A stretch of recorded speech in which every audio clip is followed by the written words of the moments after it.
What the hell? Alright, so me and my brother got the engine in. As you can see, it was kind of a pain due to two things. One, I could say a few things. One, this high pressure fuel pump right here, it hits the firewall.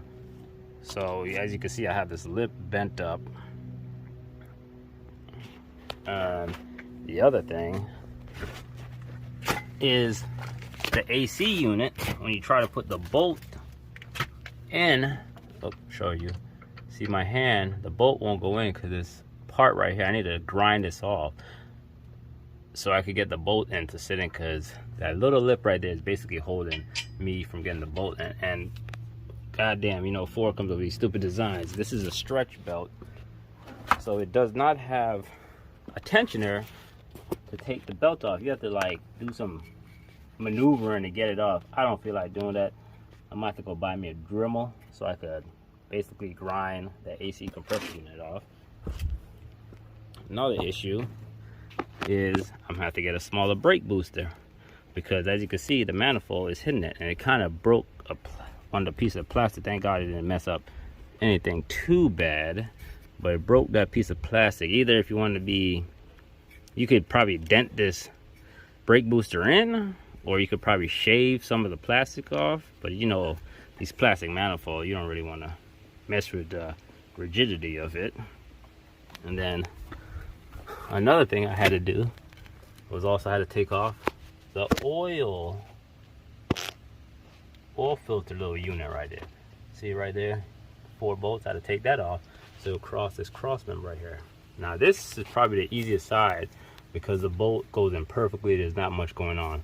As you can see, got my washer, got the washer, the bolt. I didn't tighten it up, I just went through it, but it's the freaking passenger side that's a pain in the butt on this whole swap because of that AC unit. So I'm at the either have a friend borrow a friend's Dremel. I had one, but it was trash. It wouldn't even cut through crap. So I'm gonna have to get a Dremel, grind this off so I can fit the nylon bolt in there and tighten it up. So that's where I'm at right now, but it's coming along good. And this is the automatic transmission I'm using, 6R80. I didn't have to touch anything on the firewall. It did go in pretty easily, I should say. It was still a pain in the butt. It took us about an hour 30 to get it in. And you can see I scratched up the K member because trying to get over this, we got caught up on some stuff. So yeah, I'll say out of all the engine swaps I've done among my car, this is probably the most toughest one. Everything else is kind of easy. Even that Hemi swap I put in my Kudo is easy, but this one's a little bit more pain in the ass. And I'm gonna have to go to the junkyard to get the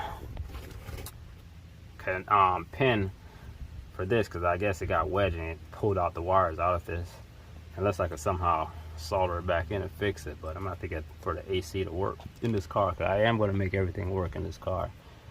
So if you want to do the swap, you can do it. But also thank for House of Dracula and my other man that's doing this swap. I'll use their videos a lot to help me figure out some of the stuff. So they did help me. Some of the stuff I'm saying, I learned it from them because they already did the swap. So that's where I'm at right now. So need to get a Dremel, grind it off so I can tighten the bolt in, and then I'm gonna hook up the cross member. So yeah, more to come. Peace. All right, so got the engine in. As you can see, I had to shave that down a bit so we could get that bolt tightened. There's enough space, and I had to cut the bolt to make it work. And for the transmission cross member, what we did, my friend was helping me. We drilled the hole. We used the original hole from the original transmission mount, and then we just drilled the secondary one, and there it is. It's all tightened up, the stiflers. And you have to go get your own hardware because it didn't come with anything. But let's show the meat.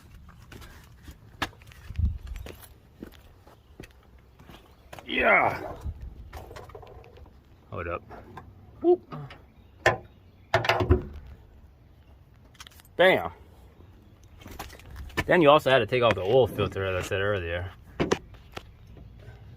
little oil filter adapter thingy. Take that off so you clear that the K member. And then what I did up here, I bent mine's up, the little lip right here, so I get the high pressure fuel pump and the cover. So now I'm waiting on the harness, do some more research on what radiator I got to use, and also drive shaft, radiator, drive shaft, and fueling.